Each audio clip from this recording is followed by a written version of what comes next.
Hi friends, Dennis Ernst here. You know, I've been directing the Center for Phlebotomy Education for 22 years now. That's a long time to be serving as your personal phlebotomy guru. And although I've loved the job and the challenges, traveling and meeting some of the most dedicated healthcare professionals on the planet, I think it's time for a change. Those of you who subscribe to and read my blog, Phlebotomy Today, know that we've been looking for a new director for the Center for Phlebotomy Education for some time. Well, I'm happy to announce to you that my search is over. I want to introduce to you the new director for the Center for Phlebotomy Education, my hand-picked predecessor, and your next phlebotomy guru, Shan Keith. Hi, Dennis. Shan, welcome to the Center for Phlebotomy Education. Thank you. Thank you. Well, you know, this has been a long time coming. So everybody is anxious to hear a little bit about you. Tell us something about you and how your path has brought you to this position. Well, thank you, Dennis. I have been a phlebotomist for 13 years. I've been a phlebotomy instructor and program coordinator for 11 years. I live in Utah, and I've worked all over Utah County as a phlebotomist. I'm married, and I have some cats and dogs. And phlebotomy is my passion. Yeah. Very good. So where have you worked in the past, and what brought you to healthcare in the first place? So I have worked in hospitals as an advanced EMT and a phlebotomist. I've worked as a forensic phlebotomist, which was a very interesting job. I worked in an Instacare. I've kind of worked all over the place. And phlebotomy has always been my absolute favorite thing. And the reason that I kind of got into healthcare was because when I was a kid, I was 14, my mom ended up having a heart attack in the backyard. Oh my gosh. She's okay. She's okay now. But it was due to an unknown rare blood clotting disorder that caused a blood clot that made her have her heart attack. And wow. Yeah.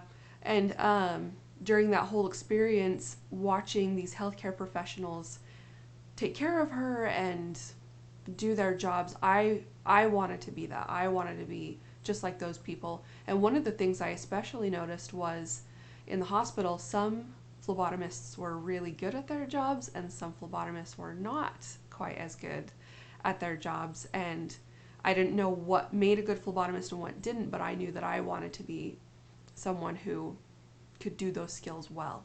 So I started going to school. I went to a local technical college. That's actually the same college I ended up working at years later, Mountain Land Technical College. And I started off as a CNA, and then I did medical assisting, my basic EMT and advanced EMTs. And along the way, I was also hired to be a phlebotomy instructor. And I've done that for a long time now. So wow, fantastic. So yeah. that's really an excellent road to lead you to an education company where you can actually develop educational materials that are standards-based, because you've been using our materials for some time, For right? a long time, yeah. Your material was the basic or the basis for kind of how I built the program. A lot of it was focused around the Center for Phlebotomy Education's materials. It was extremely helpful. So I'm very familiar with good your so, material. Yep. So you're well versed on what you are now taking command of. Yes. Excellent. So tell me, in this new role as the director, where would you like to take the company? That's a good question. I have a lot of goals and plans that I hopefully will get to work towards. One thing is just growing the name and becoming more well known. And you have done so much already to get it to be where it is today, but there's still phlebotomists everywhere who don't know about the Center for Phlebotomy Education and would benefit a lot from the teaching and material that they could gain. So just becoming a household name for phlebotomy programs, I would love for that to be more common.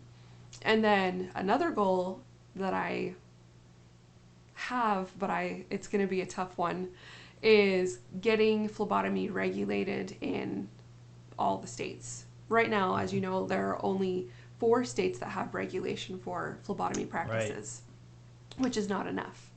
Right. So I'd like to increase safety and just general knowledge for everyone who practices phlebotomy, whether it's nurses, PAs, and of course phlebotomists, but just to make it better all around. Yeah, very good. Well, those are noble goals, ambitious goals, and all attainable because you have the fire in the belly.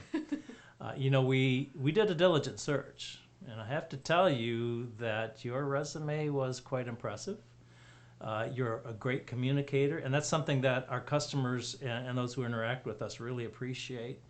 And you're very responsive, and people have come to expect that from us.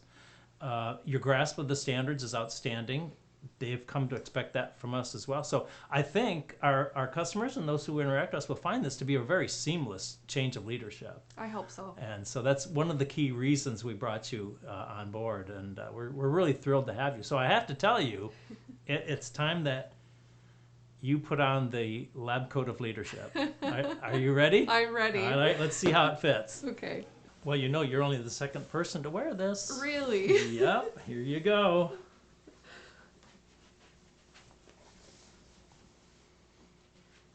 Let's take a look.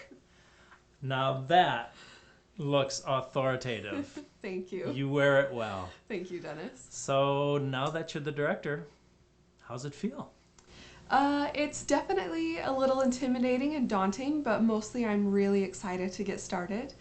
You and your wife who founded this company have laid such an excellent base for me to build off of, and with your mentorship, I know that I'll be successful and have just the best in the business to help me out. So I think things are going to go well.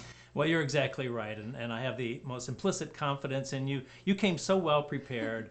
Your energy, your enthusiasm, it's contagious. I'm even feeding off of it. So I just want to thank you for stepping up and having the courage to probably step a little bit out of your comfort zone, maybe even, Yeah. but knowing that, leap in the net will appear, right? Yeah.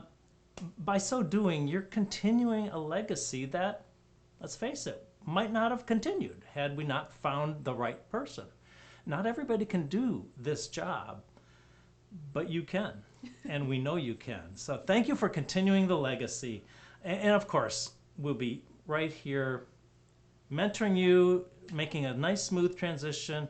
I'm going to be involved for the next year or more, helping you, learn how to run things and interact and build bridges and relationships. So the company could not be in better hands. And for everyone who's listening and watching, this transition is going to be seamless. Shan will deliver to you the same high-quality, standards-based educational materials that you've come to appreciate from the Center for Phlebotomy Education, as well as the most high-caliber customer service. So again, congratulations, Shan. Thank you. Welcome aboard. Thank you so much.